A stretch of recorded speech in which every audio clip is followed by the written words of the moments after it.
up guys? Nandito tayo sa nagtre-trending pinagkakaguluhan ng mga bulaklak dito sa South Korea. Pero ito lang yung hindi nila pinapansin. Dito sa South Korea tuwing spring lahat ng bulaklak namumukadkad at lahat ng dahon tumutubo. Pero kakaiba ang halaman na ito dahil tinuturing nila itong damo. Dahil tumutubo ito kung saan-saan. Ang mga dandelion ay matibay at madaling mag-survive sa iba't ibang uri ng lupa at klima. Dahil sa kanilang malalim na ugat, kayang-kaya nilang maghanap ng sustansya kahit sa mga hindi gaanong matabang lupa.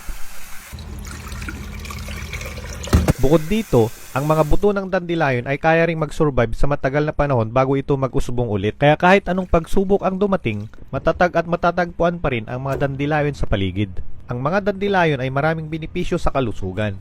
Ang mga ugat nito ay mayaman sa bitamina at mineral na nakakatulong sa pagpapalakas ng immune system at pagpapababa ng pamamaga. Ang mga dahon naman ng dandelion ay mabuti para sa atay at nagpapalakas ng digestive system. Alam nyo ba na ginagawa din pala itong kimchi dito sa South Korea?